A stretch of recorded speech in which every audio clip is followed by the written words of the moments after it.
I was Oh. talking with Charles and talking about a slide. Okay, Right. great. Yeah. Wonderful. Thank you, Pat. All right.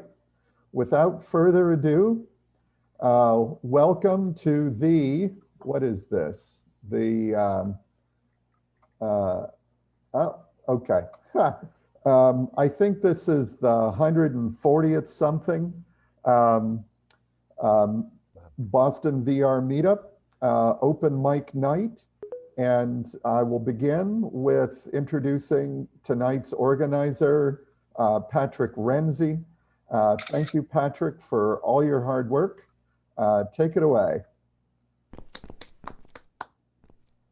Hey guys, thank you so much for coming tonight. We really appreciate it. Tonight's all about getting more people involved. So 6:30 has already passed, and I think we all had our mix and mess. So we're going to move up from there. We'll go on to a few announcements, and then on to our lightning talks. We have 3 exciting lightning talks today. And at the end of the lightning talk, feel free to get up here and talk about something you want to talk about. It's open mic for a reason. However, if you don't feel like doing that, we're going to go to the breakout discussions in the Rising Stars Gallery, across from just across from this building. If you just walk straight across, but you can also go to the Rising Stars Gallery through the menu, or follow either me or Jeff. With that, I think we're done with the schedule, so let's move on to some announcements. Oops, sorry. So once again, we just want to thank Xterra. They're a big supporter of the VR community in Boston, and shown us a lot of help throughout the last, I think, 2 years. It's pretty incredible. So just want to point that out. And moving on to, if you want to help out the operations, we could always use more help. There's some information should you choose. Do I have an echo, by the way? No, not Okay, to good. me. That's me. So upcoming events. We have a couple of upcoming events, and you'll get a taste of them tonight.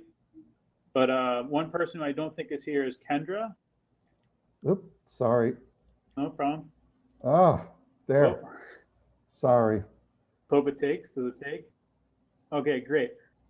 So part of expanding the VR culture in Boston is we really love these. We're holding these equity, diversity, and inclusion sort of discussions.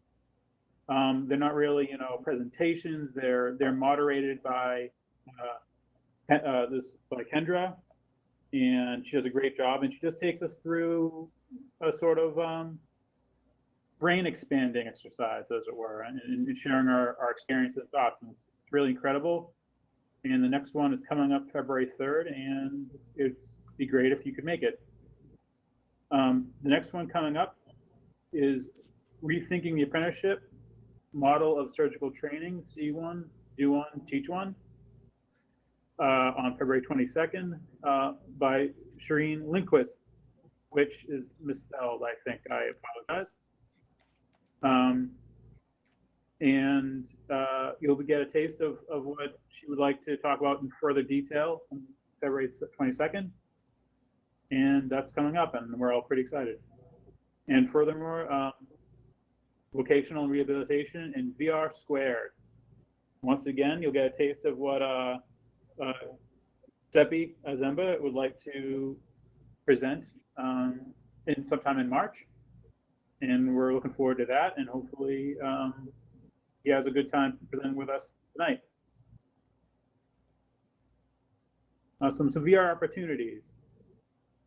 We were contacted just today by an exciting company in Boston.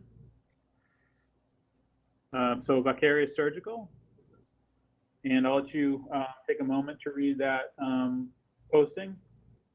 But this is one of the best parts about Boston VR is people are contacting us with network opportunities and et cetera, et cetera. Hey, Bale, this is my job posting, and I'm happy to say it's the second one we've had here in recent days. We just hired a really good VR UI UX designer, and now we need another developer to help us carry out all those designs. We're building a surgical robotic system, and this is controlled by virtual reality. So the surgeon uses XR technology to embody the surgical robot inside the patient. And we're doing some really exciting things, and we're looking for some experienced Unity C# developers to join us. And we're also hiring all across the company right now: administrative, people in culture, marketing, research, mechanical, electrical, software engineering, systems engineering are all hiring. So if that's of interest, you can find our website here at vicarioussurgical.com, or just get in touch with me. I'm Jeff Bale at bostonvr.org. Thanks.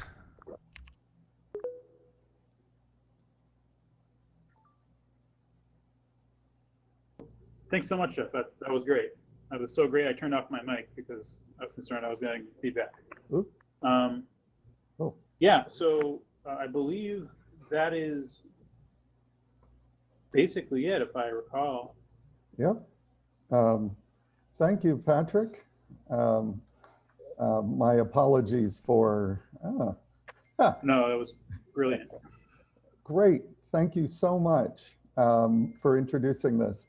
I'll be running the screen, and as you can see, I'm getting a little used to the controls. Please allow me to introduce Shireen Lindquist, and she is going to tell us about what her company is doing. All right, and let me put you, here it is. Very good. So Shireen, just tell me when you want me to advance the slide. Will do. Okay. Oh, awesome. I can see the first one. So as Jeff mentioned, I'm Shireen Lindquist, and a little more than a year ago, I started Praxim VR, and it was in response to my experience as not only a medical student in the South, but also a surgical resident in out west in California. So I'll kind of tell you a bit about surgery. Many of you probably never heard this before, but see one, do one, teach one. This mantra is actually the backbone of the apprenticeship model that forms the foundation of surgical education and training.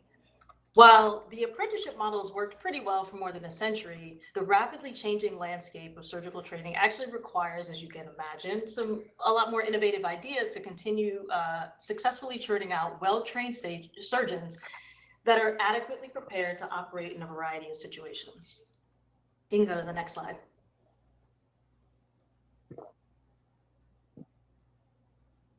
So what exactly is the problem? Well, all across medicine, and this is both in medicine fields, so people who don't operate, as well as surgical fields, everyone's kind of experiencing the same problem. As you can see, there's some kind of a discrepancy between what happens during residency and the skills that are actually required for successful independent practice after residency.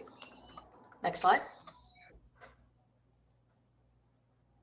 So in terms of thinking about how we got here, before the COVID-19 pandemic, these were the four big, the major forces that were actually contributing to problems with surgical education and training.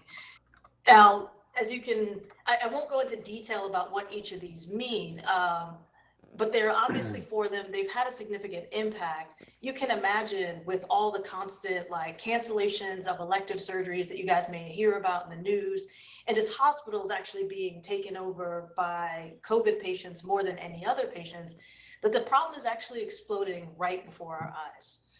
So the question for me became, well, okay, what do we actually do about this? You can go to the next slide. So this is an article from 2013. And since then, there's actually been a ton of other articles that say that there's a lot of evidence that surgical simulation can have a significant impact on surgical skill development.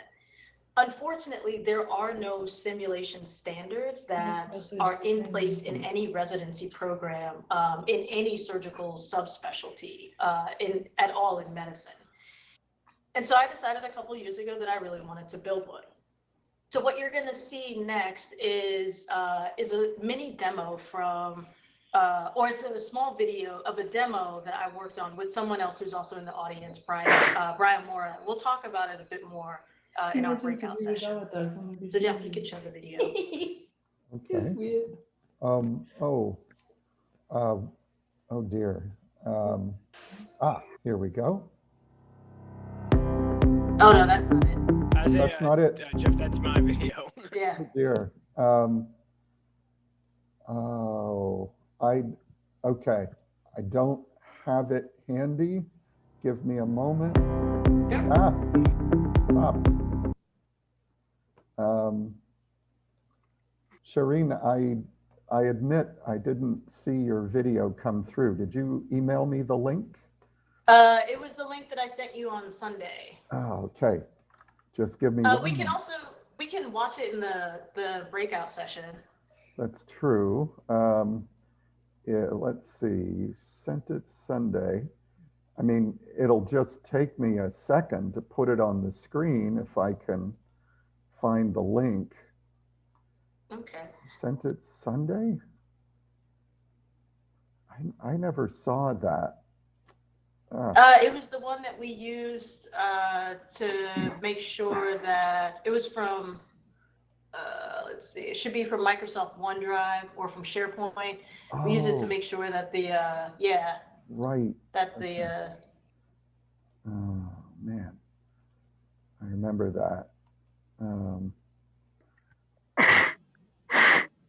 I can also probably quickly resend it to you if you give me a second. Sorry, folks. It's all tech.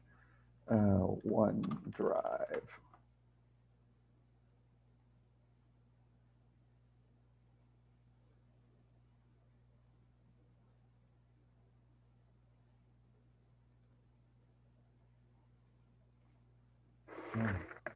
Account verification.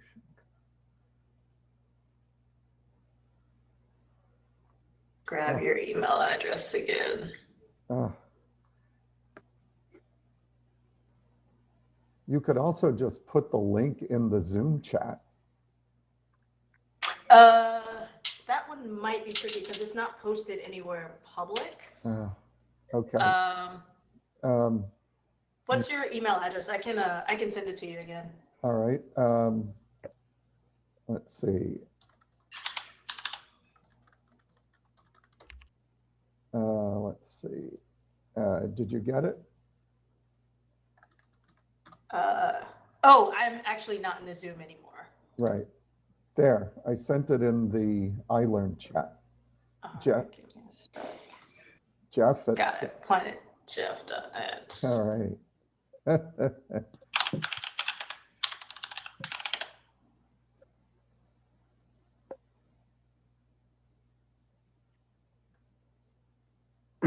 All right, just sent it over. Okay. So we'll just take a look at the first 2 minutes or a minute if we, for however much time we have. We can watch the rest of it. Sure, I've got it. Oh no, it's a Praximo demo open. SharePoint. Oh my God. Right. Copy link. Let's see if this works.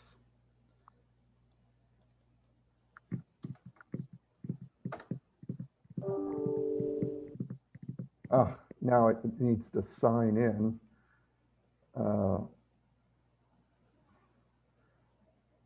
Oh gosh, it's a video file. All right.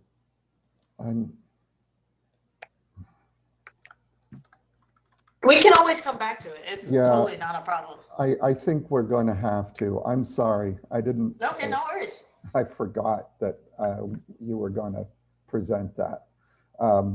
So Shireen is going to be leading a breakout session, a discussion session over in the STARS hallway.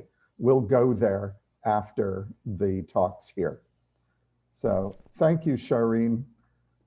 It's very exciting. And also on February 22nd, she's going to give the full length talk of what her company is and what they're doing. All right. Next up is Giuseppe Zemba. No, not that one. This one. Not that one. That looked like a cool presentation, though. Right. Here we go. You want to just go back one slide?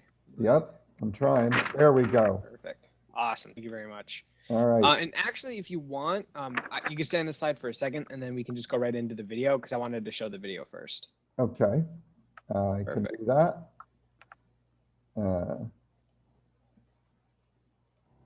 So, yeah, go ahead.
My first impression was just, wow, this is like I'm actually there. I like the way this job interviews are set up, where after you can look back and see what was done wrong and what could be better.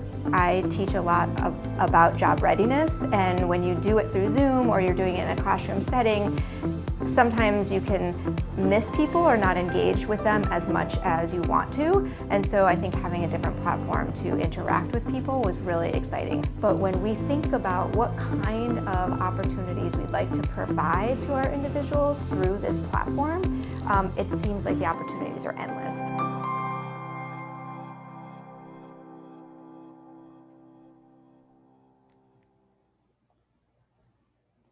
Great.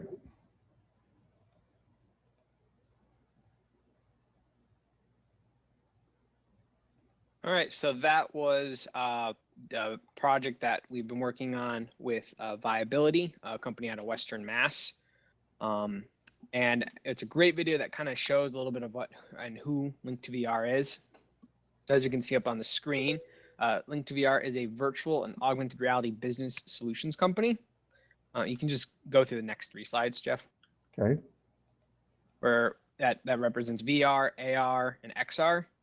And the big reason why we were so excited about this is because Goldman Sachs is predicting this as a $110 billion wave of opportunity by the year 2025, which I'm sure a lot of people in this room are familiar with this statistic. And you can go to the next slide. So who we are, and you can just keep kind of going through these, Jeff, these up until the logos.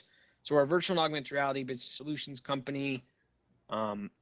We are, as an XR agency, we help organizations implement growth-based solutions using the VR AR platform.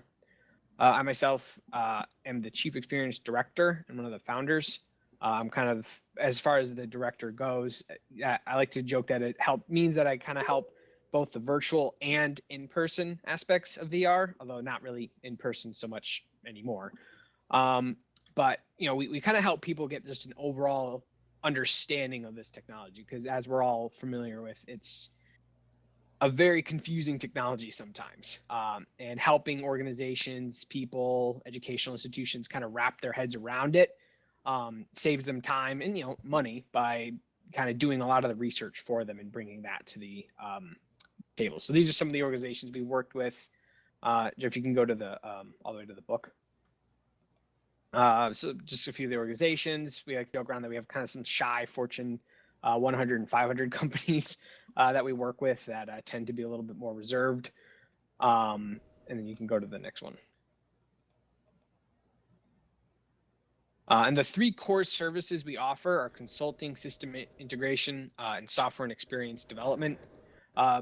We found going in that originally we kind of wanted to just stick to one of these.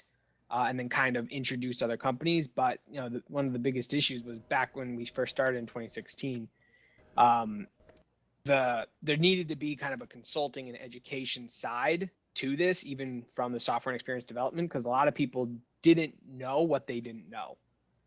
And there was just a lot of confusion on what the technology is and all that stuff.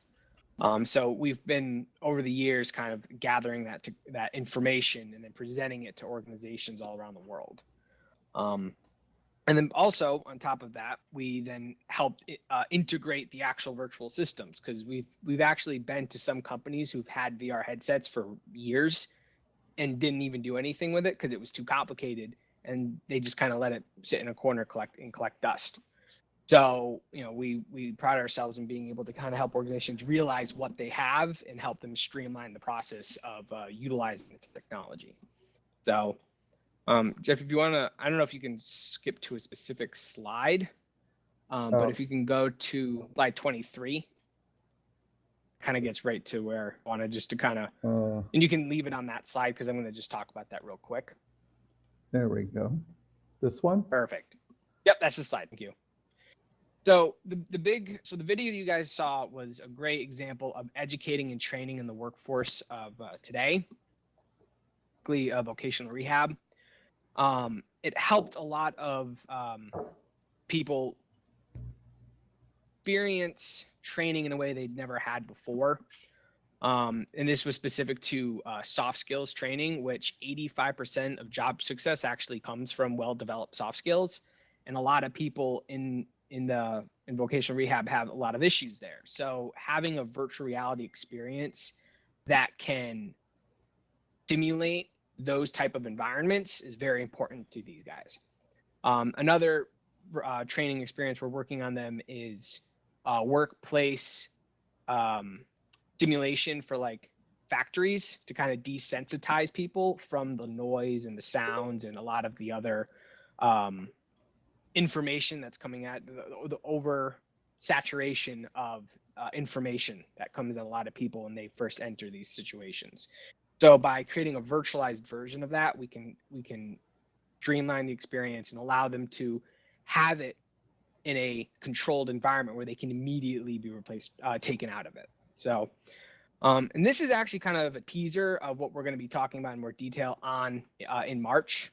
So I'm hoping this was a great little, like I said, teaser for what we'll be presenting in March, and we'll go into more detail about who we worked with, how we took COVID into consideration, because let me tell you, it definitely made things interesting.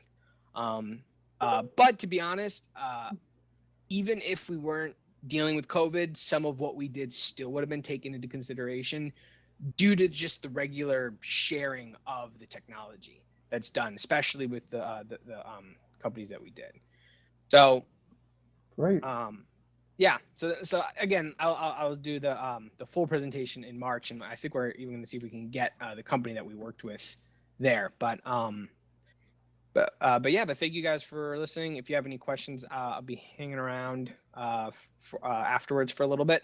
And then the one last thing I just wanted to say is, if you guys are interested, like if anyone here is a Unity developer, we're actually looking to hire on a few Unity developers. And if you want, I can give you guys my information and I can send it along. some of the applications we have, because we're definitely starting to see some interest in the VR training world. So, but anyways, I'll pass it back on to Jeff. So thank you for listening. Okay. Thank you, Joe. Actually, let's give you a couple of minutes to answer questions. Oh, sure. Okay. And then Shireen, I figured it out. I can show your video and maybe give her a chance to answer a question or two. Anybody from the audience? If anybody has any questions. Yeah. No? All right. Well. Okay. We'll have the breakout groups. Shireen, may I show your video? Yeah, absolutely. All right. Like I said, we don't have to watch the entire thing. We can just watch the first 2 minutes. Okay. All right. What? Okay, here we go. I'm going to share part of my desktop. So this is really inception here. I am sharing my desktop, right? Or part of it. No, actually all of it. And when I do that, let me see what is happening. Wow, okay. Oh, wow, that is inception. Yeah, now can you guys see it? Can you see her video? Can you make it a bit bigger? Is that possible? Yeah, yeah. In the past, it would, there, how's that? That's as big as I can make it. Okay. I mean, it looks good on my end. I can't speak for everyone, but. So I'm also sharing this over the Zoom.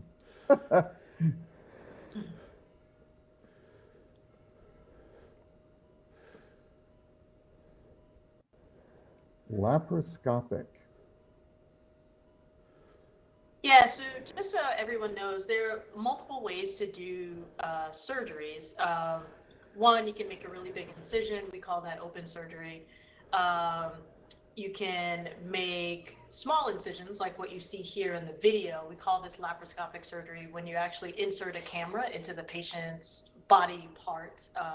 Here we're looking at the pelvis. I'm an OBGYN, which is why we're doing a hysterectomy here.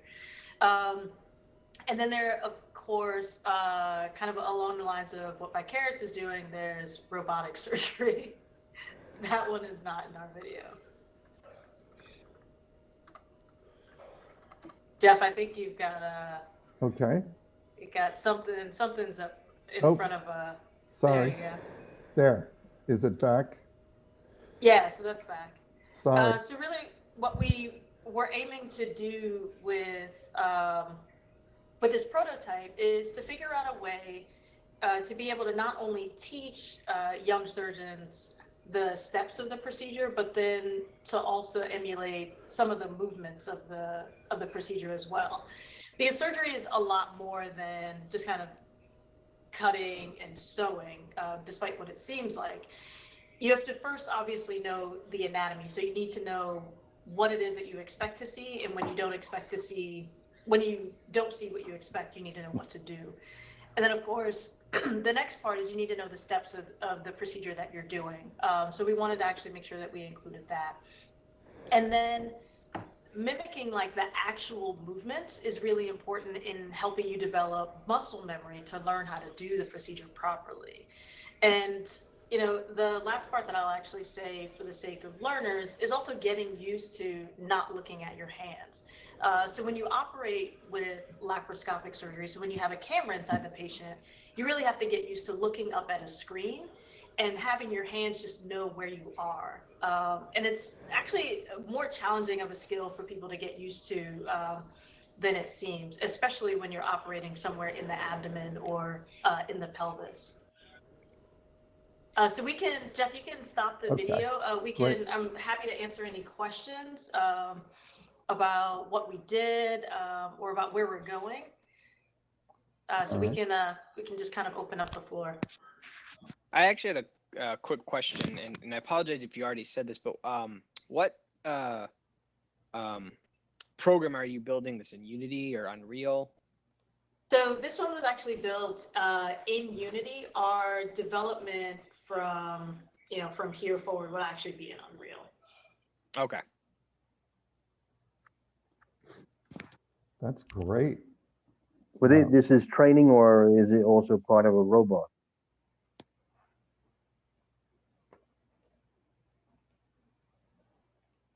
Operating by looking at a screen, yeah. It's the way that most surgeries should be done, if possible. So Jonathan actually had a comment about operating by looking at a screen. So what's nice about it is this is minimally invasive surgery, which is fantastic because it means that the patient's risks of infection are much lower. The patient's risk of a complication are usually lower. And the recovery time is actually a lot faster. That's a big part of why we like to do it. There are some other VR companies or surgical simulation companies that do focus on surgical, obviously surgical simulation. They have all they all work with surgeries that don't require a camera inside of the patient.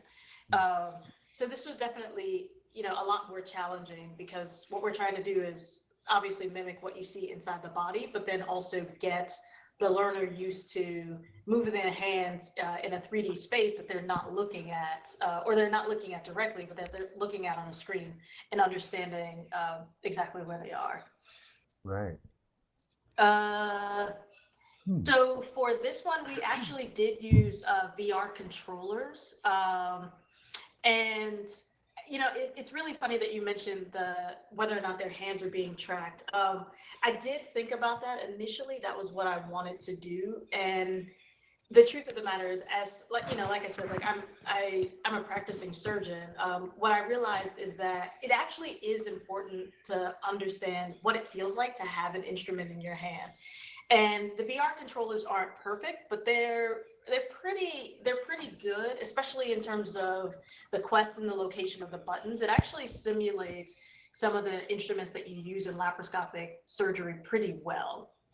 So like the location of them, where you might want to move your thumb to move the instrument in a different way.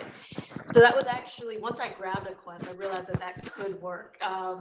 For more advanced procedures or different types of laparoscopic instruments, it won't be perfect. But of course, as the hardware, develops, so will we. So at this point, it's really about working with what we have and then progressing as the technology becomes available. Doreen, couldn't you use a Vive tracker puck and then attach those pogo pins there to the buttons on the? I'm not sure how these instruments actually work, but I assume there's somebody like a switch inside of them, right? Like a mechanical switch, right? No, I will say it does depend on the type of surgery that you're doing, but most instruments actually work on a kind of like a scissor sort of a. Okay, so they're mechanical. They're physical mechanical. Okay. Exactly. I wasn't sure if it was like how cars today are basically just digital steering wheels. They're not, physically connected to the wheel anymore, Right. Yeah. No, these are most of the instruments are mechanical, whatever it is that you're, there are wheels on the instruments. There are like scissor type grippers, those kinds of things. Yeah, because I was thinking if you had some way of attaching a button to a switch, you can use the pogo pins underneath the Vive pucks to make those objects track. Yeah. Okay, cool. Thank you.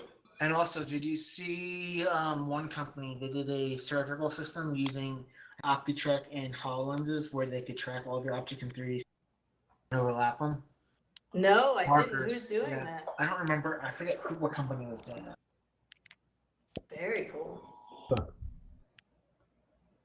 I had a question. How much haptic feedback goes into the laparoscopic surgery? Like when you're inserting a tube, does the surgeon look at the screen but feel for the tiny vibrations that's coming? Like whether I felt the corner of the bone, or there's the gravel of the throat, or I don't know. Does that come into play in surgery at all, like with the sensory motor neurons of the like tactile interface? It depends on, so yes and no. And I say that because some of it is merely by feel. But there are certain things that you can feel, right? So, just about anyone who operates in the belly inserts a camera, usually through the belly button. And as as you poke into the belly button, you can feel the base of the belly button. It has a very distinct kind of hard feel, and you can even feel yourself sort of pop through it, is what we call it. Wow. So in that way, like, there is some feedback. Now, granted, every single patient in the world doesn't have that. A lot of laparoscopic surgery is really just by feel, and you kind of get to know how it feels, like when it feels right and when it feels wrong after a while. Right. There are some other parts of it. So I can take any instrument that I put inside the body and I can poke at things. And I can usually feel something. If you're poking at a tumor, it's going to feel hard. Well, most tumors. Blood vessels are soft. You probably shouldn't poke at those. It's not a good idea, but some people do anyway. Yeah. There are certain things that do feel a little bit rubbery. Some of that stuff you can feel, not all of it. Yeah. So like haptic gloves might play some potential role in enhancing this. Absolutely. Yeah. And that was, and again, like, these are all the things, that I thought about. What about the resist? Sorry to jump in. What about the resistance? Right. When you hit something, right? Like, how are you simulating that? Yeah. Like. But basically, we actually, so when you watch to the end of the video, and it's more something that I have to sort of describe to you, but that's precisely like an issue that we had is, how do you know when you've just gone too far?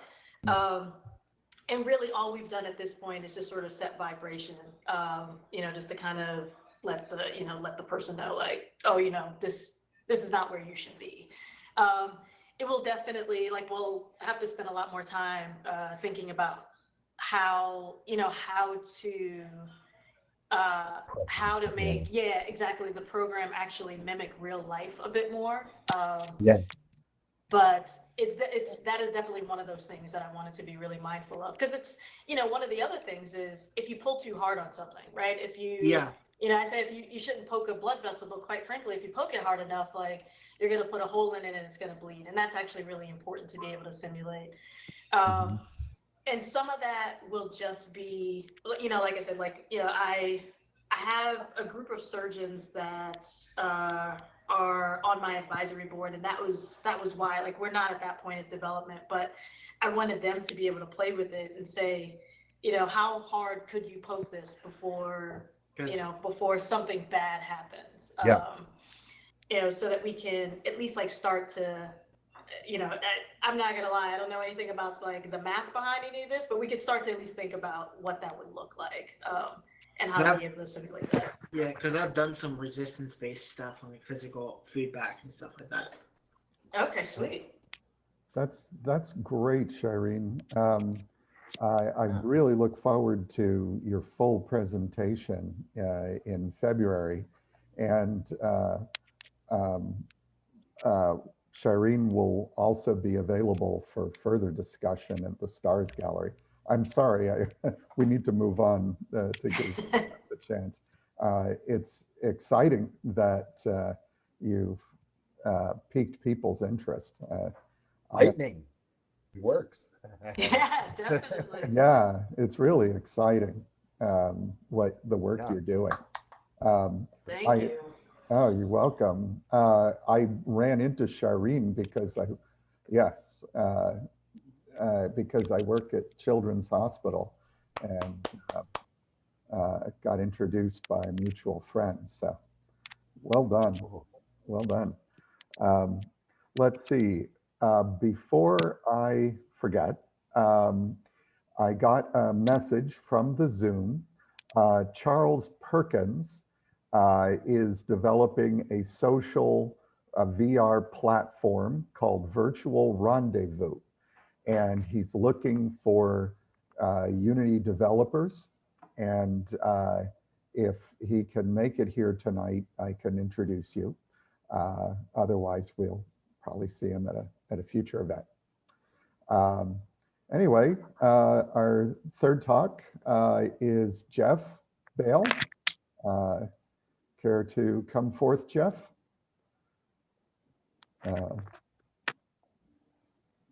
Where are you, Jeff? I'm right here. I'm having some trouble navigating. I'm on my way. Bye. All right. Here I am. Okay. Let me put up your. Let me come over here. Let me put up your slides. Why? Uh-oh. Oh, there it is.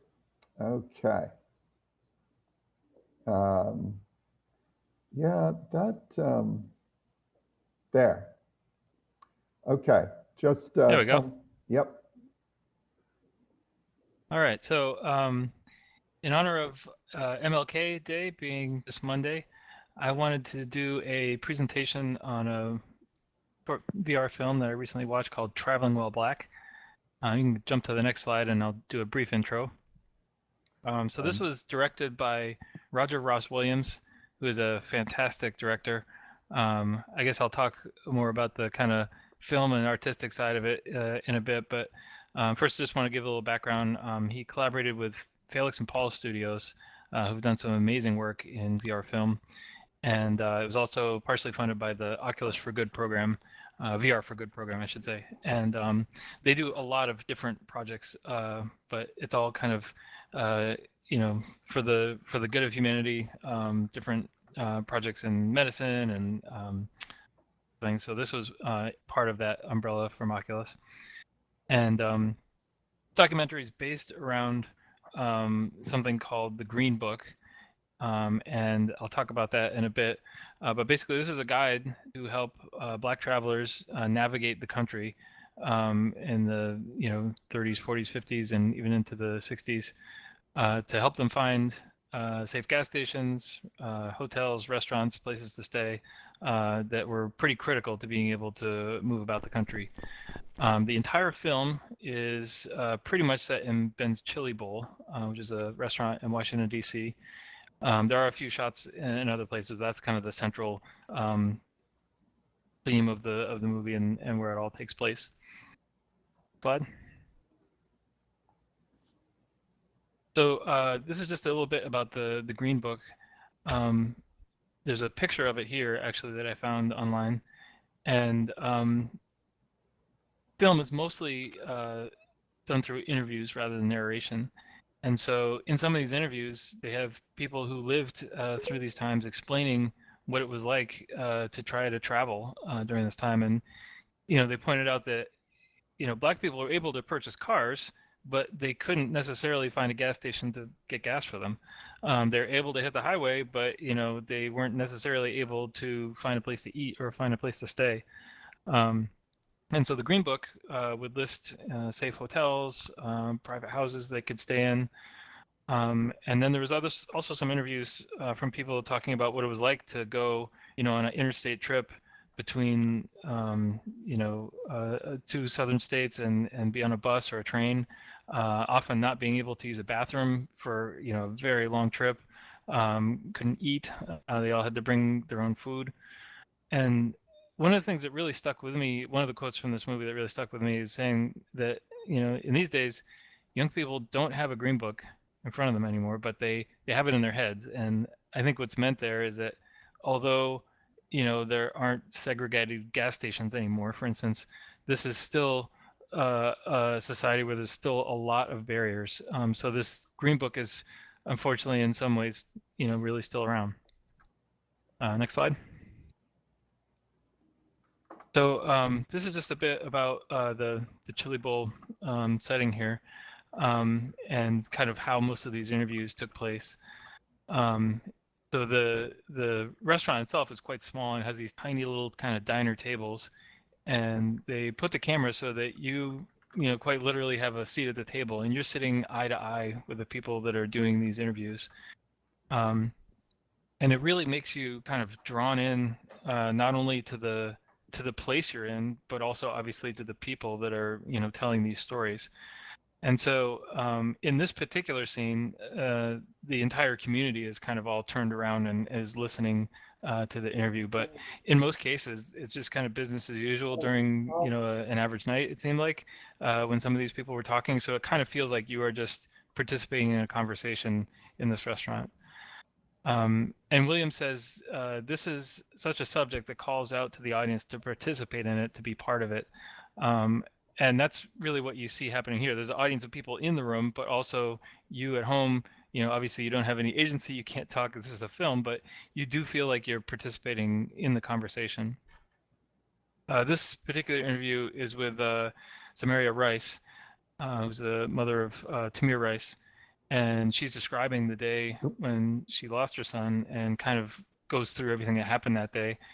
And it's pretty powerful. She's talking about how she wasn't allowed to touch his body because he was considered evidence and prevented from doing so.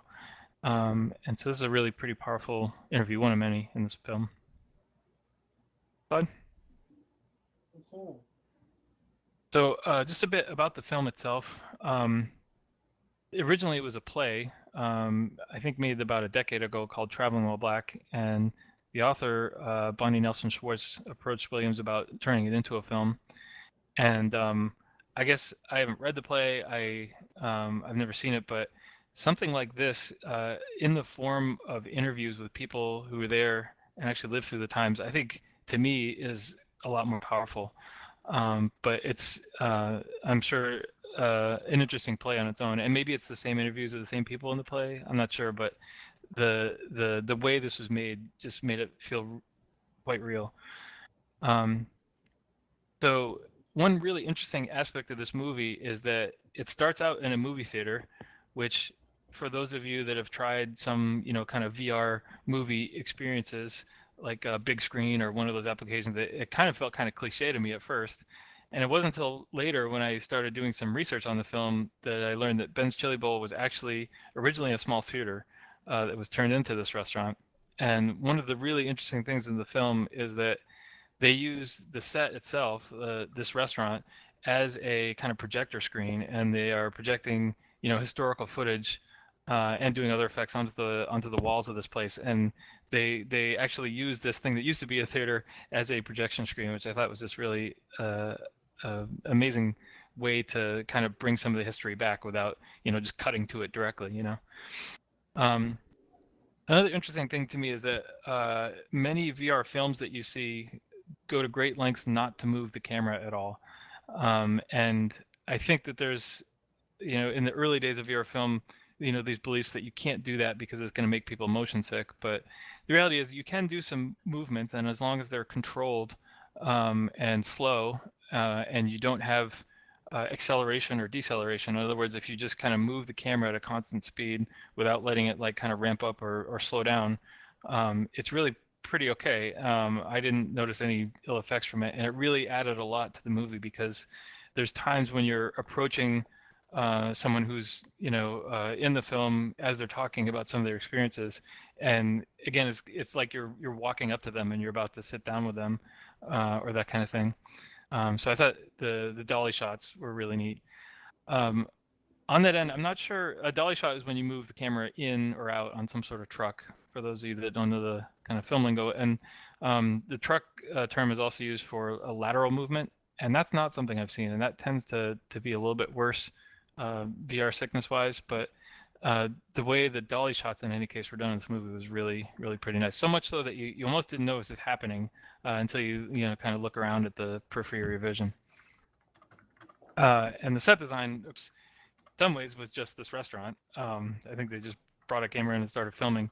But there was also one scene that was kind of modeled to, I think, look like the 50s or the 60s. And they completely redid the set. I don't know if they like redressed the actual location or if they built a whole new set. I'm actually not sure how they did it, but it felt like you were there right out of a movie from the 60s.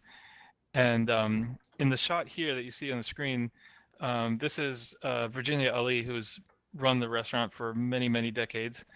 And when you look at her, you are here with her in this century. But all of a sudden, while I was watching the movie, I looked over and there's a mirror that runs the length of the side of the wall there. And I looked in that mirror and I saw a guy with a big afro behind her. And then I realized, like, this is, I'm looking through a mirror into the 1960s, but it's combined with a shot from present day, which was just an amazing feeling to see that.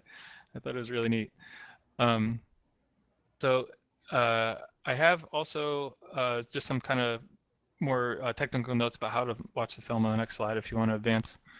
So if you have a Oculus headset, it's available on the Oculus Store, and I think it'll run on pretty much any Oculus HMD. You can just download it right from there. But I also found that it works on Revive, which is a way to kind of play Oculus content on Steam VR. And that really opens it up to, I think, just about any headset. In my case, although I originally watched it on the Oculus Quest, I wanted to rewatch it on the HP Reverb G2, which is a fantastic headset for movies like this. The resolutions just really can't be beat unless you have something like a Vario. So I really recommend Revive. It's a great way to watch it if you don't have an Oculus headset. You can choose the option to download the entire thing, which will take quite a while. On my Quest over the Wi-Fi, it took a long time to download, but at least that way you get the best quality and you won't have any interest or any problems with it, getting interrupted if your network drops out. And definitely watch it seated. Most VR movies you probably want to watch seated, but especially this one because so many of the interviews you're either sitting down or you're sitting on a bus or sitting in the theater. It's definitely something you want to do seated. And I can also recommend for those of you that know the Voices of VR podcast, he did an excellent interview with Roger Ross Williams, the director, which I can highly recommend for you. So on the last slide, if you want to advance, I have some kind of topics for discussion.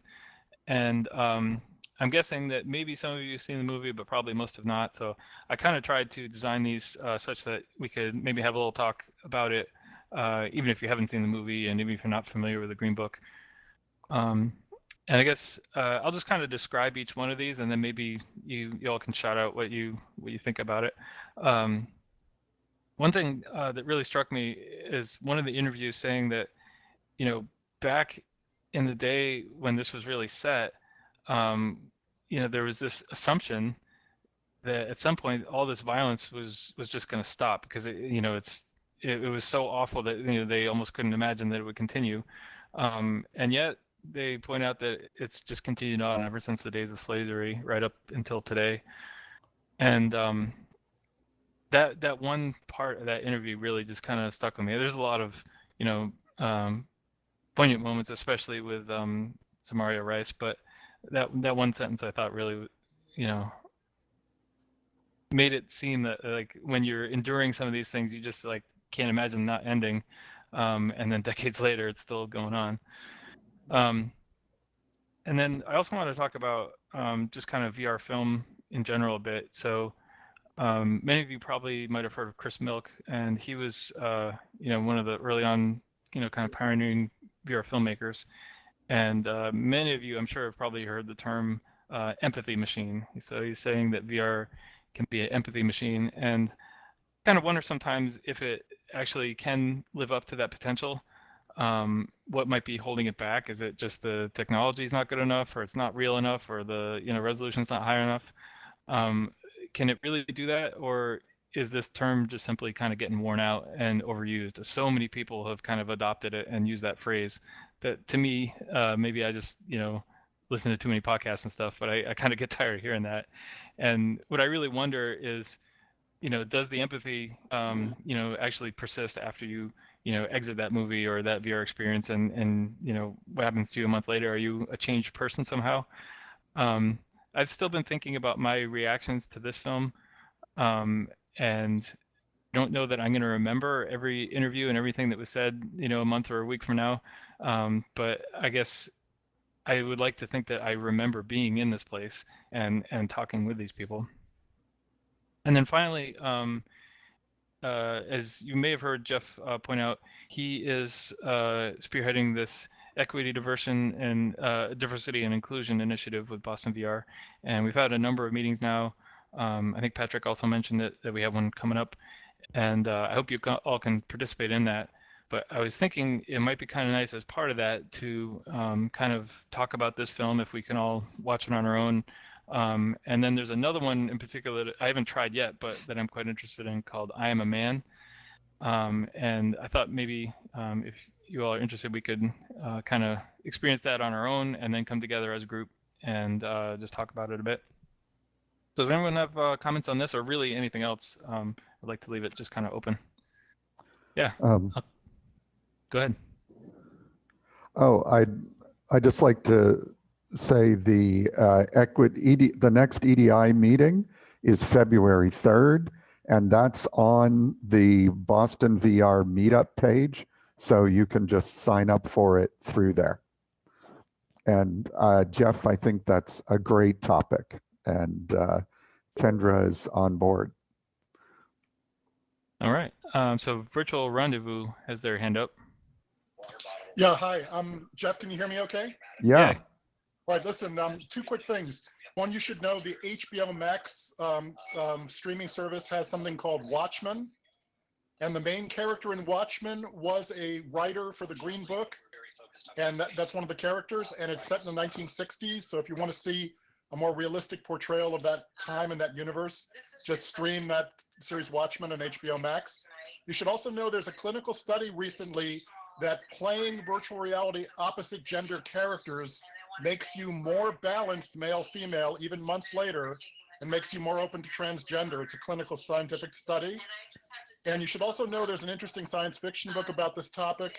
I think it's Slant or Diamond Age, in which an artist puts you inside the eyes of a group of people from all around the world of different socioeconomic types, like, you know, being in the Calcutta slums. And because he's doing like a matrix-like inversion of your personality, you can actually get a lot more empathy by being inside other people, literally. So I think the future of this is very interesting, and you should notice those clinical studies are starting now for proving empathy has persistence. Yeah. So I have seen Watchmen. It was a great show. And I guess I am familiar with some of the research. I know there's been a lot, both with gender and with race, and especially with unconscious bias in VR.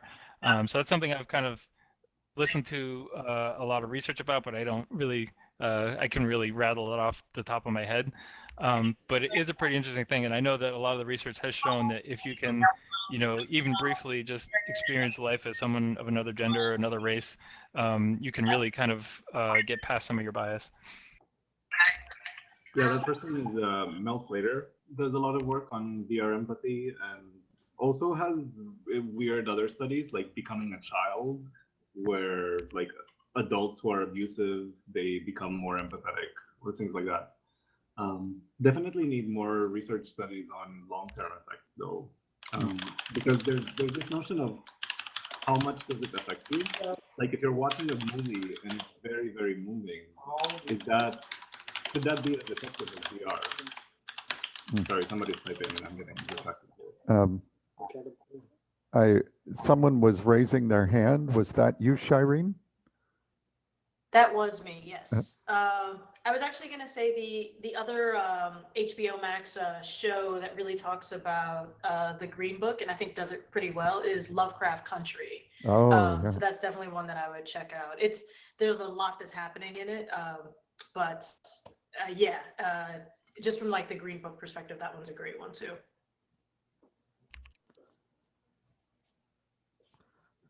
Excellent. One of the things that Link to VR will be talking about in March is their work with a company called Body Swaps. And the company does exactly what it sounds like. Here's a Jeffrey, yeah. I just want to say Watchmen was the wrong thing. She's exactly right. I just got it confused with Lovecraft Country. Oh, So just pretend that the word watchman was what she said. okay. And I got a comment from the Zoom. Let's see, YouTube VR 360 has examples like War in Fallujah. I have to say, I saw the video that that Jeff was talking about, and it is powerful. And the way they used blended past and future and image and movement was amazing. It takes a really good video artist to make that happen. Absolutely, and I really suggest everyone give it a try. It's free. It's only about 20 minutes long, and it's a fantastic VR film, and just a pretty amazing experience. So thanks everyone, and hope to see you at our next Equity, Diversity, and Inclusion meeting. Thanks. All right. Whoops. Thank you, Jeff. So yeah, I think we will tackle these films in our next meeting. In the one after that, I think we will take on ableism, which is another really important topic as a subset for EDI. So we've got a walk-on speaker, Charles Perkins, who just showed up tonight and wanted to tell us about what he's up to. So step on up, Charles. I don't need any slides, so you can close the slides if you want to. Okay. Well, we're let's see. uploading a image, but it's taking long for some Right, reason. there's a title slide that somebody made, I think Pat made. Okay. Yeah, I'm trying to get it up there, but for some reason, this one particular slide is taken. It's okay. Can everybody hear me? Am I speaking loudly enough? Yep, we can hear you. Yep. Okay. So the slide is not really important. I can just say the same thing. For those who have seen me, I used to come to Boston meetings because I lived in Boston for 35 years. I now live near Yale University, but I would drive up to the old physical meetings. Jeff knows I have a virtual rendezvous project that's been ongoing. What he doesn't know is that recently we've decided to try to combine with Versus. If those in the audience don't know about Versus Lab, you should go to versus.io. They're working on something called Hyperspatial Transport Protocol. They have some ICANN work on physical domains and spatializing web spaces, which can map to and from the real world, digital twins, AR, and VR. And it's based on the book, The Spatial Web, which came out about 1.5 years ago. Dan Mipes, I think, is the co-author, and he's one of the guys at the Versus Lab. For those who wonder whether or not you should buy the Spatial Web, literally, if you know nothing about this area, go ahead and buy it. I had actually never read it, but the company recommended I read it, and it's completely useless. 99% you already know if you care about this area a lot, like I do. However, it's good for jargon. So if you have a person who doesn't understand spatial computing, you can say, read that book. And then once they read it, you can talk to them after it's only about 180 pages long. Infinite Retina seems to be much better. I've also been reading that too. The reason I wanted to give a 5-minute lightning talk is the SDK for Versus is coming out in the summer. I'm one of the very early alpha people, maybe number 1 or number 2, getting access to that. And for those who are interested in what I'm up to, you can come and see me in the breakout room, but I'm going to be hiring 1 or 2 people. I don't mind training you. In fact, if you're not, completely amazing in Unity or AR, VR, I've got about 40 years in technology. I know 37 computer languages. So I can train you in whatever you want. I can also pay you if you'd rather be paid. If you want to partner with us, that's also fine. The Virtual Rendezvous service, you can discover what it's all about by Googling the phrase Virtual Rendezvous.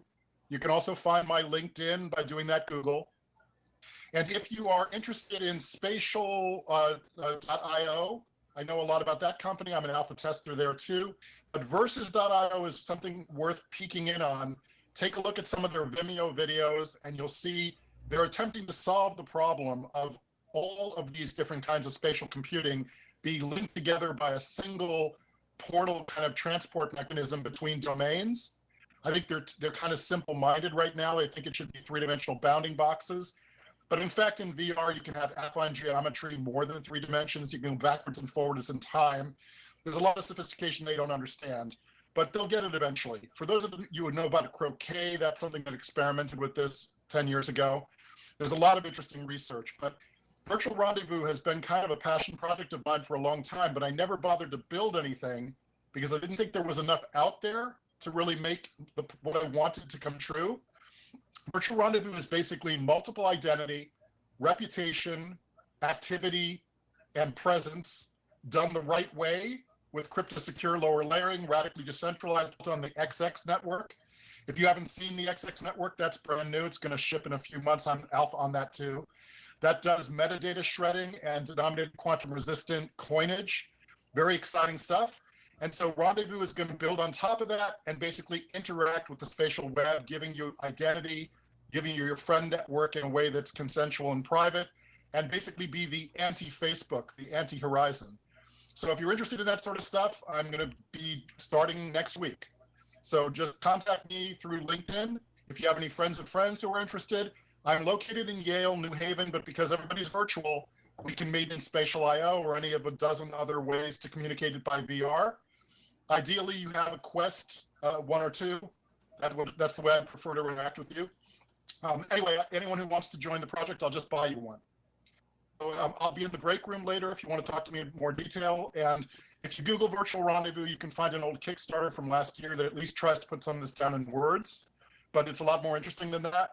There's also a video of me talking about it at CES, and there's a slideshow from earlier that gives you the data model. So if anyone has any more questions, come and find me later, and thanks for listening.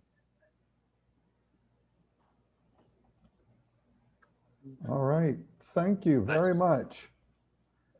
All right, so is there anyone else who wants to just get up and say a few words? Any takers? Dan? Very good. Okay, so we're going to go now to the Rising Stars gallery. And there we're going to split up into discussion groups.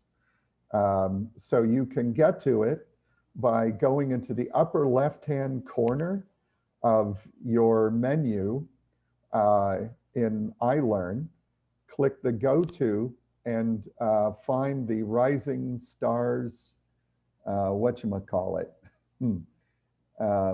Where is that? Rising Stars Gallery. Rising Stars Gallery. Yep. Why do I not see this on the list?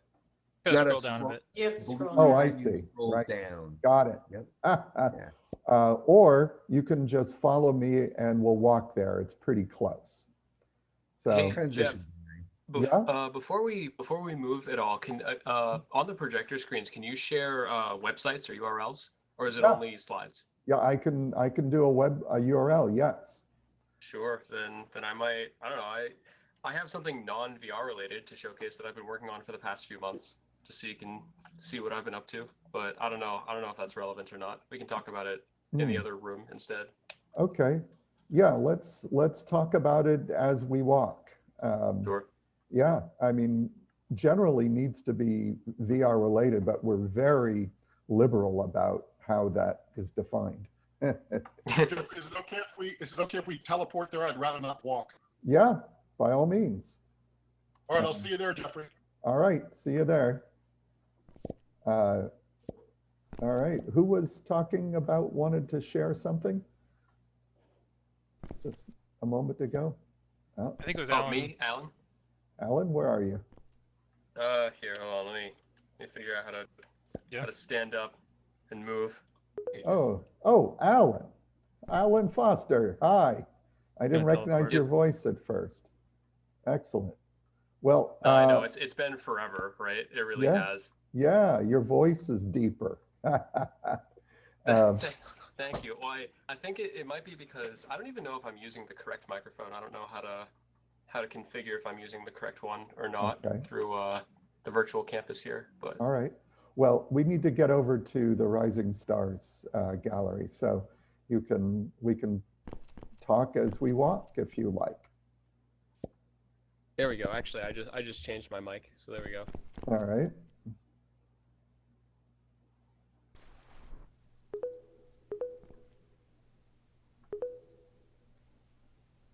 All right, what's going on, my friend? This is pretty cool. I'm kind of admiring all of this application now. Yep. Not bad. Yeah, it's pretty neat. So Follow me.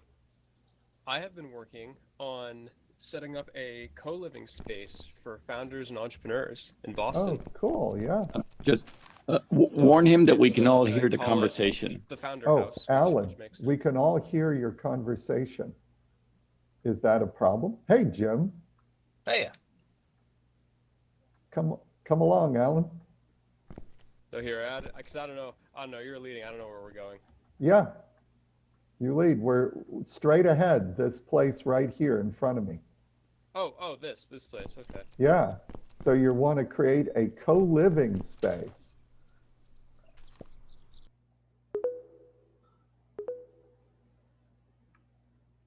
All right. Sorry, what was the question? It got cut off. Have you got a location? I think so, but it's going to be difficult because I have to reserve it. Like I Awesome. found the location just a few days ago. Cool. And I'm going to be trying to rent it for September, but they might not allow me to. Okay.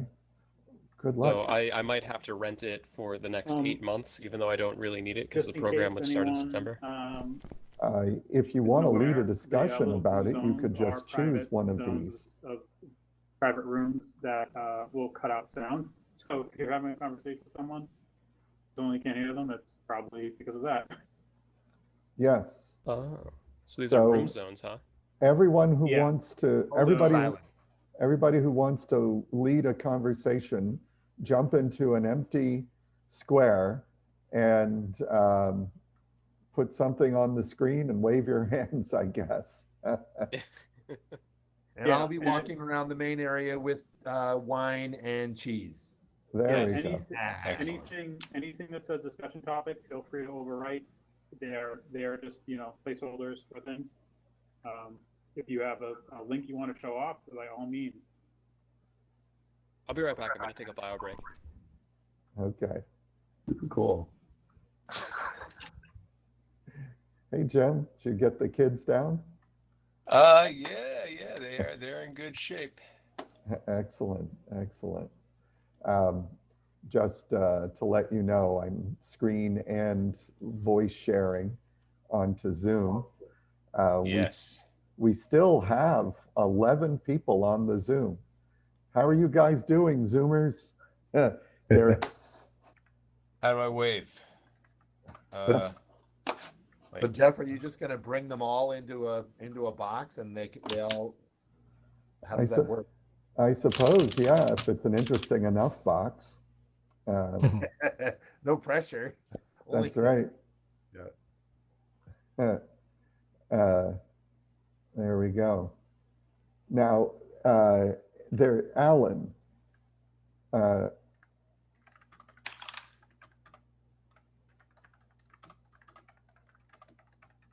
Yep. There we go. Hello, everybody. Anyone who's interested in talking to me, I'm going to congregate over the slide that says virtual rendezvous. Okay? All right. Great. Cool. Hey, does anyone know how I can create a box or? Oh, you just step in, so you can just step into the box, and you should be able to take control of the screen. Jonathan can show you. Yeah. Okay. And then you should be able to show anything. How do I, let's see, refresh Zoom. Is there a specific thing that I need to do in order to take over the screen? You just click on it and a control panel should appear in the lower right corner. Is that happening? Oh no, we tried this on Sunday too. Oh. it didn't work for me. Okay, so I have to do it, unless Jonathan can make you a moderator on the spot. Yeah, I can do it. Just, you want to put your slides up? Maybe just the first one. Okay, let's see. Not that one. Not that. We'll go through all of them. There we go. That's good. Perfect. All right. Now let's see what happens when I step out. Oh, Oh. Yeah, okay. I have to be in here. That's fine. I'll stay in here. Oh, if you step out, it won't keep it up. Oh, wait a minute. Here, I'm going to step out and then you tell me what it does. Spoke French and Spanish. I know. I see it.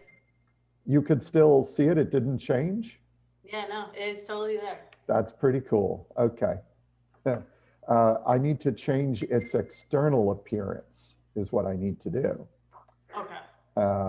So let me figure out how to do that. I think I know how to do that.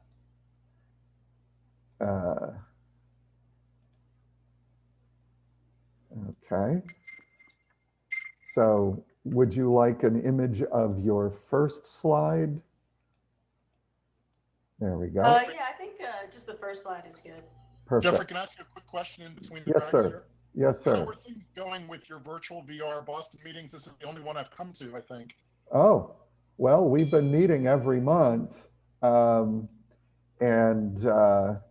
You know, it's been a little rough sometimes figuring out how to do the platforms, but iLearn is fairly stable.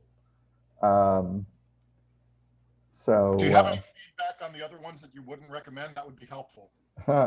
well, there's one that I absolutely love that we can't use, which is called Frame VR, and it's great for smaller meetings. But I haven't checked with them in a while. Hang on a minute. All right, now I am going to try to. I'm going to step out of that private room with you, Jeffrey, because I don't want to be in. I just wanted to come and ask you a question. Oh, sure. Let's see. Right click. Aha. Here we go. Just a moment. And why can't you use that? Does it cost money? No, it's free. And it's very easy to use. It's just quite buggy. There we go. Okay, Shireen, your first slide is now showing on the exterior as well as the interior. Awesome, thank you. All right, I'll tell everybody you're ready to talk. Whoops. Oh wow. Looks like everybody ran to various corners. Hi, Brian. Hi, Jeffrey. I guess this is it. All right. Well, at the very least, I can introduce you guys. So Brian is actually the guy behind like the development. What you saw, he built. I worked with a company down in Costa Rica, which is where he is. Oh, cool. And he really was the primary person who, that I spent a lot of time like just talking to and working with to help pull the prototype together. Great. Yeah.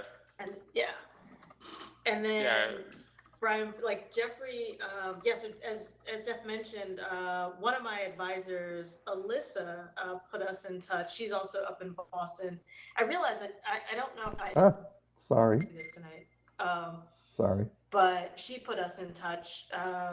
Great. So that I could actually, talk to the Boston VR group, potentially, find some folks who might want, who might be interested in working on the project and kind of go from there, or just like have great ideas. Sure. Some of which we got tonight. So yeah. Yeah, it really got some robust discussion going.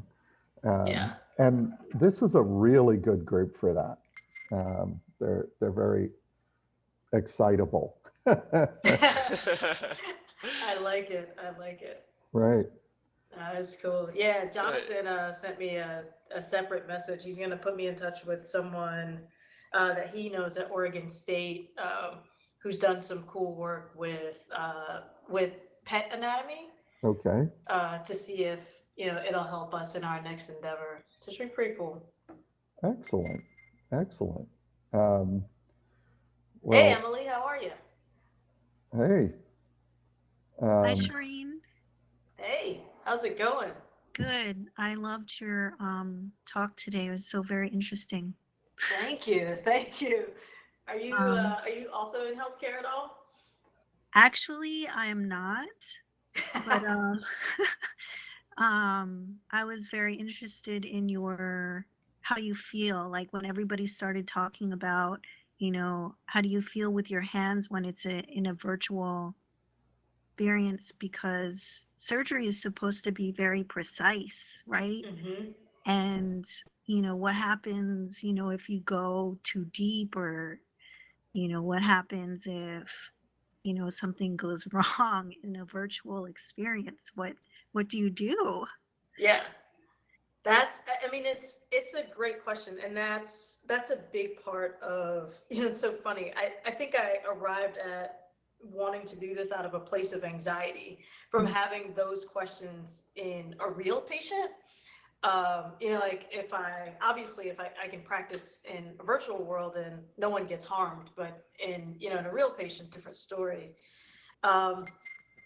And so really the goal is, that's why I wanted to work with a lot of surgeons, and I talked to a lot of surgeons as I was, as we were building, and then again after, to get a sense of, do you think that we could come up with some limits? And I think that we can, and some of them will be somewhat artificial because they just sort of have to be, because in real life they are a little bit artificial, but some of them aren't. Some of them we can definitely say, hey, listen, if you go too far to the left, you're going to hit this blood vessel. If you go to the far to the right, you're going to, knock out this, this tube that runs to the kidneys, right? So like, that stuff we do know and we can say. And the goal is really to be able to get surgeons in training to be able to identify those landmarks, and be aware, like to be more aware, and then obviously to be more careful when we're working on real patients. That's great.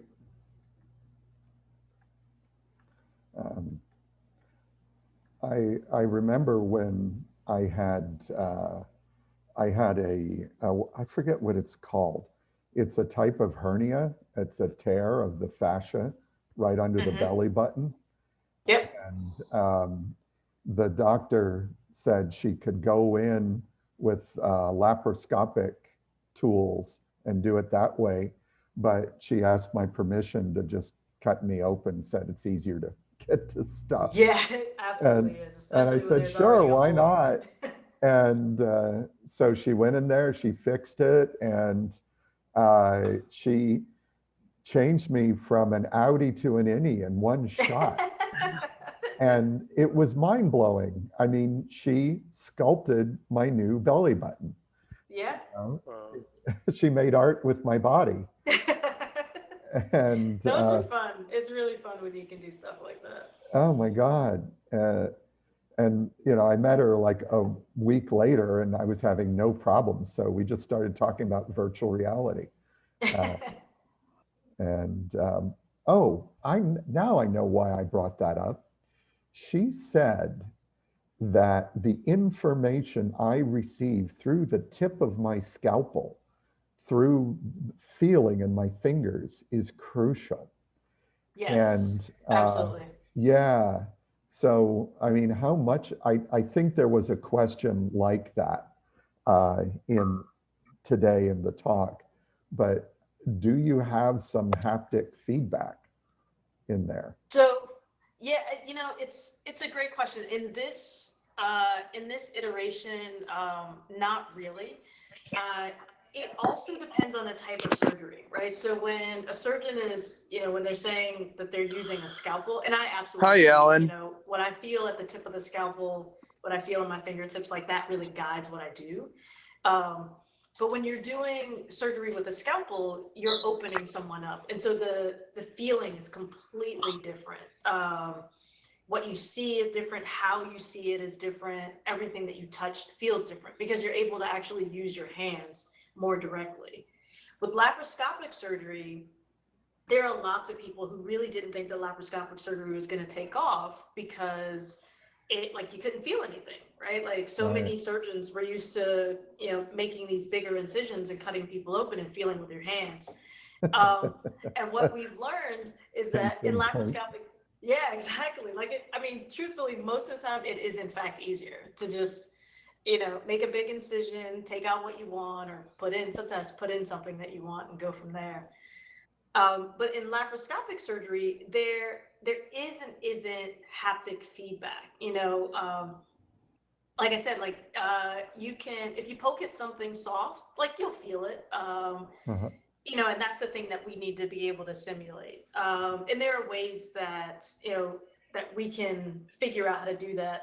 Like I said, Brian is here, and we went through that precise question of well, how do we make sure that they just don't go too far? And we didn't get too crazy in this iteration, but it's definitely going to be something that we have to consider as we continue development. There are things in laparoscopic surgery that you just can't really feel. It's not like a true feeling as if in your fingers, exactly what you're doing, or exactly that you're touching, this particular organ or a different organ. What you end up feeling is a different kind of a sensation. It's the way that the instrument actually interacts with that, with that body part. And that I think would be a little bit easier for us to try to simulate, right? Because then it's about oh, this thing, there's a tube that goes from your kidney to your bladder. And that one feels kind of rubbery in people who haven't had lots and lots of surgeries, right? So that you can actually kind of simulate, this kind of rubber band sort of popping. Like that we could do. But when you feel it with your hand, it kind of feels rubbery, but it's a really different sensation. It's almost hard to explain. We describe it as a rubber band, but that's not really what it is. But in laparoscopic surgery, it feels a little, you kind of go over it and it kind of moves a little bit like a rubber band. So that I think that we can do. So when we get to, oh, sorry. So if you don't mind my saying, what I hear you saying is that you are creating just the right amount of physical feedback for the story. You're constructing the narrative of the simulation rather than trying to do a brute force simulation of the sensation of touch. Exactly, because the truth is, even in real surgery, real laparoscopic surgery, that's going to be a difficult thing to, to get anyway. So the best thing that I can offer is, well, let's get as close as we can to what it generally seems like from the instrument's viewpoint. Basically, is really what we're trying to simulate. Awesome, thank you. Yeah, I'm pretty excited. It's a little wild right now, but it's still very exciting. That's fascinating. So is it the case they're feeling their way through 3 dimensions, but they're seeing a camera 2D? Grace, welcome to our box. Oh, she just left. Do you want to relay that? Brian, what were you saying? Oh yeah, when you came, I was asking Shireen, because when we started working the project, we were talking about seeing the Quest because it's not that expensive platform, but now there are a lot of hardware innovation and a lot of of feedback, haptics hardware. So I was asking if Praxim is planning to be like a portable, not that expensive platform for training, or is considering like using more expensive hardware, like for That producing. Yeah. Yeah, that's a tricky one. Mostly for the issue is really, it's going to sound terrible. I promise this is not a political. Facebook. Um, you know, with Facebook owning the Oculus, that definitely means that the Oculus, especially the Quest, is here to stay, which is fantastic. The downside is that when I think about places that I would love to take the company and the technology, we're going to need more privacy than I think that Facebook might be able to, to give. Oh, yeah. And that's the real issue. I still think that the Quest is the most ideal way to go about, this type of development, because just as you said, it is very low cost. But there will be plenty of times when, people are training in, or practicing in hospital settings, and there'll be patient information literally everywhere. And the fact that Facebook, my guess is that Facebook will probably use the Oculus's external cameras to start to tell a story about the user. And that's the thing that I worry about most, right? Because now we're talking about a violation of, of patient privacy. Yeah. And that's a battle that I don't really know how to handle with them. So I started thinking about transitioning away from the Oculus. It's something that I'm still sort of working out with a couple of my advisors, but that's my biggest concern is just we're like there's patient information around all the time. When I think about where I would ideally practice, it would be in a physician lounge or something when things are quiet. So yeah, that one I haven't quite figured out yet. It's you're right to be concerned, because a person's head and hand motions are distinctive, like a fingerprint.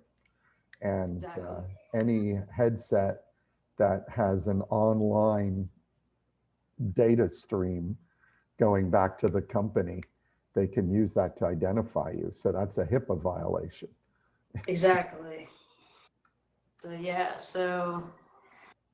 Yeah, I've been toying with the idea. I met virtually, of course, a number of people who work with Microsoft for startups, and it could be, having this be, something that's AR driven could be very interesting as well. I think, my feeling as a surgeon is still very, very much that for surgery, virtual reality is really ideal, because being fully immersed in the operative environment, whether it's the real environment or a virtual one, I think is really important to the learning experience. So that's where the HoloLens doesn't really like create room for. But we'll kind of see. It's still that's a big question. Yep. That's a big one. Well, thank you, Shireen. Please continue. I need to go and see how things are going in the other groups. Of course. Thank you. All right. Thank you.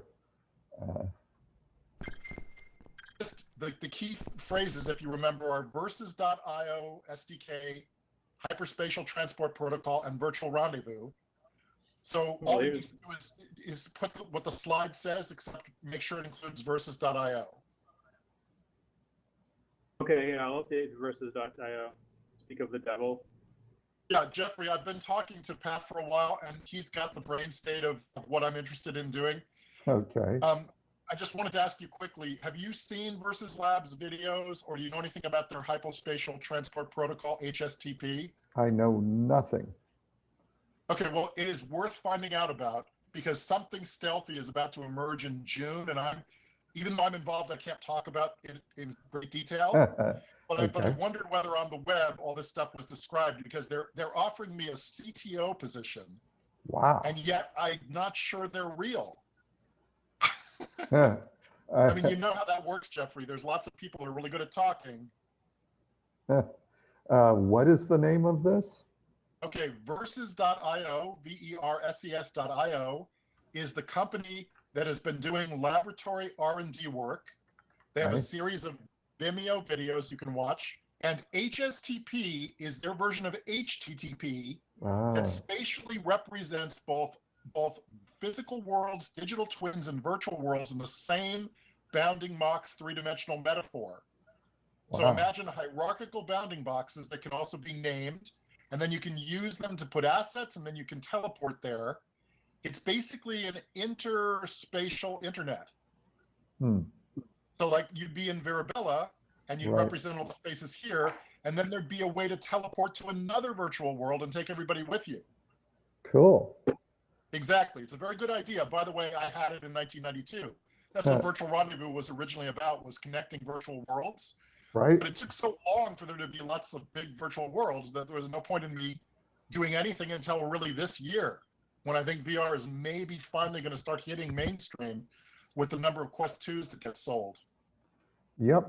Anyway, Jeffrey, I just wanted to let you know, I'm sorry I didn't come here more often, but I was working with the U.S. Census, believe it or not. Oh, well, And so I from COVID start until December, I was at the Census Bureau. Wow. And I only recently freed up, so now I finally have time. I'll try to come visit more often. Awesome. But I wanted to just remind you that you can find me on LinkedIn by Googling Virtual Rendezvous, or if you just look for VR Believer, I'm VR Believer in every virtual space. Right. Well, that's great. Yeah, and so what do you ever hang out in VR, Jeffrey? I don't actually, and I should. I mean, except for BostonVR. Yeah. Can I make a suggestion? Try Poker Stars VR on one of the Quest headsets. Okay. It's a free experience to 8 people from around the world chatting in real time. But the key thing that's cool about it is you're mostly sitting, and you can throw objects around and boomerangs and trade them with people. You also can play poker, but it's really primarily a VR social experience. And I play there a lot every day when I just get a couple hours that I'm not doing anything important. What's great about it is you run into people who are enthusiastic about VR and are brand new. Cool. So it would be a good way of getting people involved in the virtual BostonVR. All right. Oh, that sounds like fun. And I'm sorry that I didn't come. I just really didn't have time, but I like what you've been doing. And if you want to do one of these in spatial sometime, I know lots about spatial. I know that one of the guys who founded. I took a very serious look at spatial a few months. It was a while now, like 9 months ago, 6, and it was just too buggy. It just didn't work. That might have been because were you in MedVR also? MedVR, yeah. Yeah, right. That's why, because I was talking about spatial back then, and Steve Patterson invited one of the spatial guys, and he showed it to us when it was buggy and brand new. In the last 9 months, it's gotten industrial strength, it's more bulletproof, and it now allows you to bring in not only live video and live streaming, but all sorts of standard Microsoft, data types, and pull in 3D geometry from anything and grab it with your hands. It's very cool now. Wow, that's cool. Anyway, if I can get an account that lets me invite a lot of people, maybe I'll give a talk on spatial. And the great thing about spatial is you can use it on your phone, your iPad, or the web. You don't need to have a headset. Really? And this is how trivial it is. You take a picture of your head and you're done with building the avatar. Wow. It builds you a mannequin and it maps your head onto it. So when I go to Spatial's website, it's 100% HoloLens. Are we talking about the same Magic Spatial? Leap as well? You're going to spatial.io? Yeah.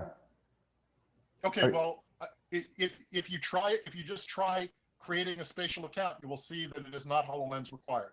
Okay. Right It there can on the do website. it can do VR and AR Spatial. Right.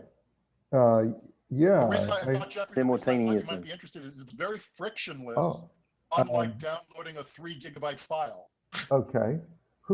Someone's talking to me. That. Yeah, I said it. I said I've seen it do VR and AR. Okay, So great. it's worked with HoloLens, Magic Leap, in AR, and then VR on the Quest. Okay, cool. One of the voices in my head said it works in VR and AR. Absolutely. Yeah, I'll take another look at it. 9 months is an eternity in this business, right?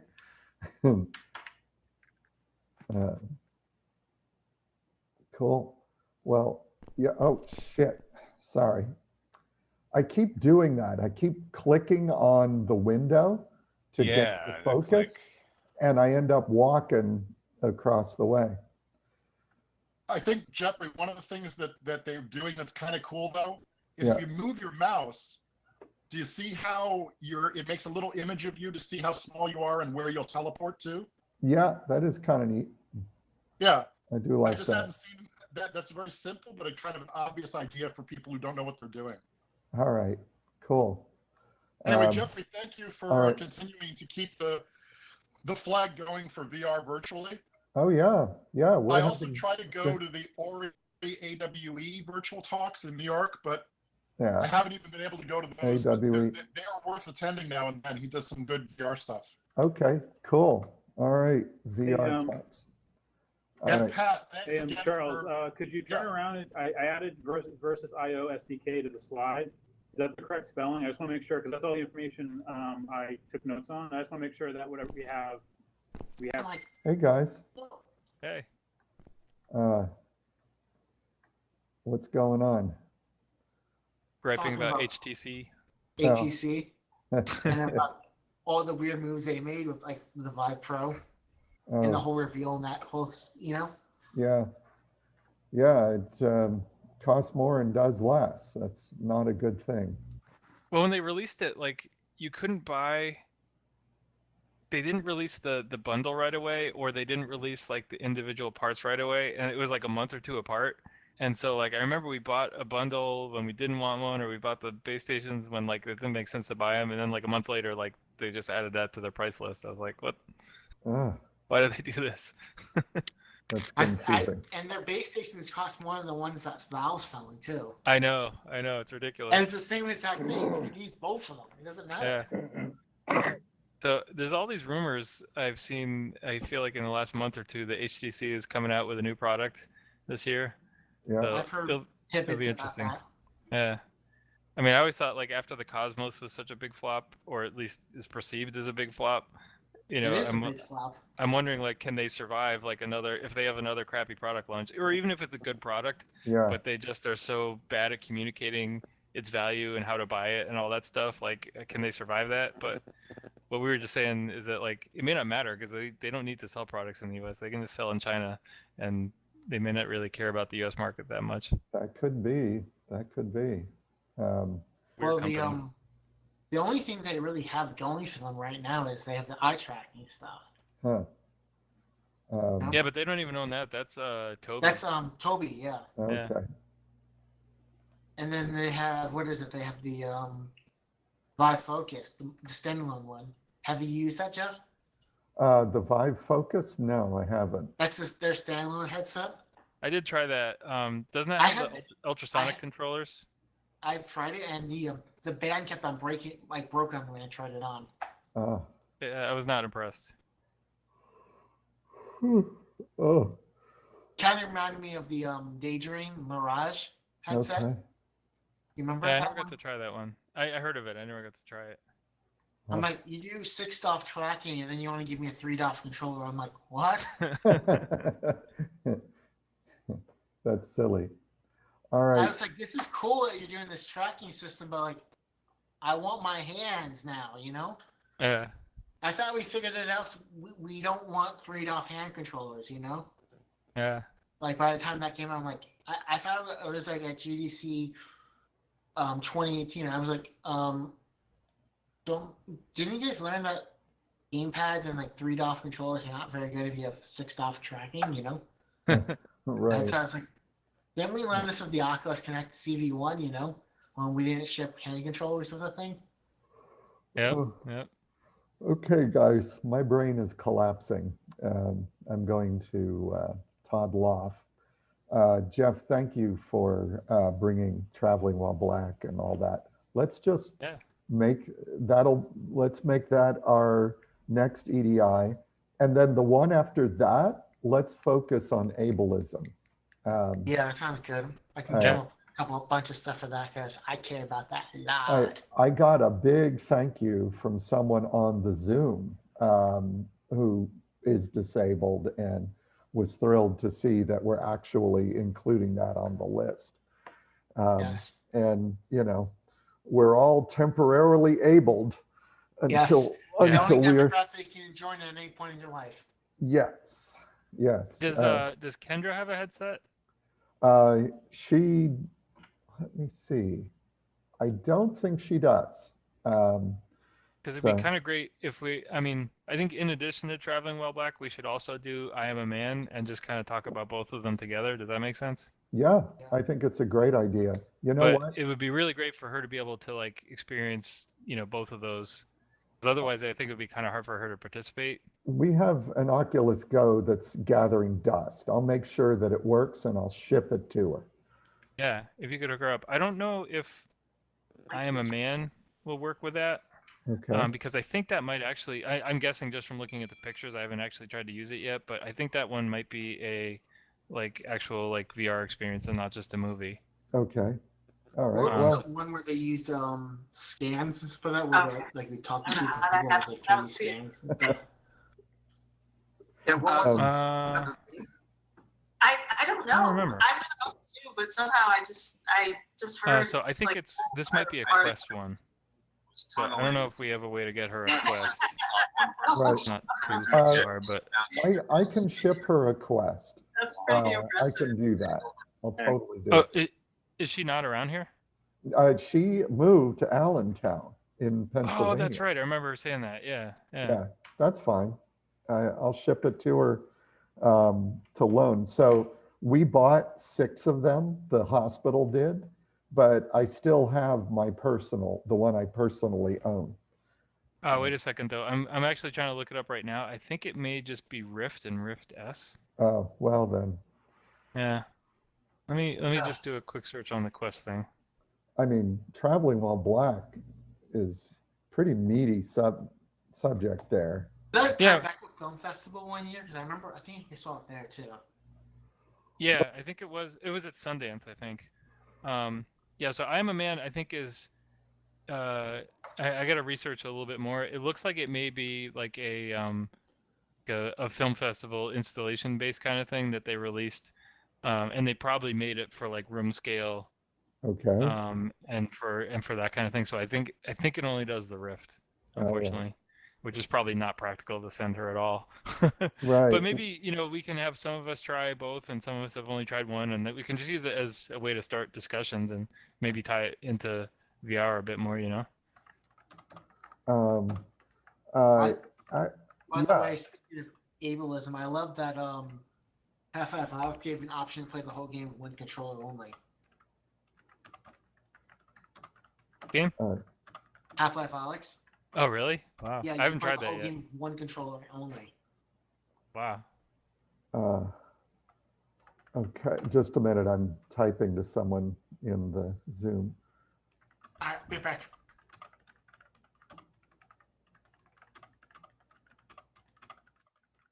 Let me see. All right, where were we? Well, her husband has a big fat gaming computer, so I could just send them a Rift. So it's doable. Oh, I forget. If anything that you see in a Rift, you can see with a Quest using the link cable. Oh, that's right. Yeah, it works well. Oh yeah, yeah. All right. Problem solved. Maybe we should just give that a shot. Maybe I'll try and do that. I have a link cable. Yeah. Maybe I'll give that a shot and see if that works. Okay. And that way we'll know if we can send that to her. I guess there's not a lot of time if the meeting's on the 3rd.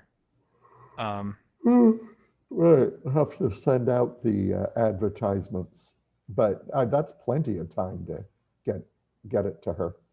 Yeah. If Zach But we should is- get the word out just so like people remember to kind of do the homework and watch the film and try All I right. Am a Man too. Super. All right, I gotta go. I'm dying. I hear you. Thanks, Jeff. Have a good one. Yeah, take it easy. Take care. I'm gonna head over to the crowded box across the way there. Yeah. And Irene. mingle a bit. Yeah. Have a good night. Have a good night, Jeff. Sleep.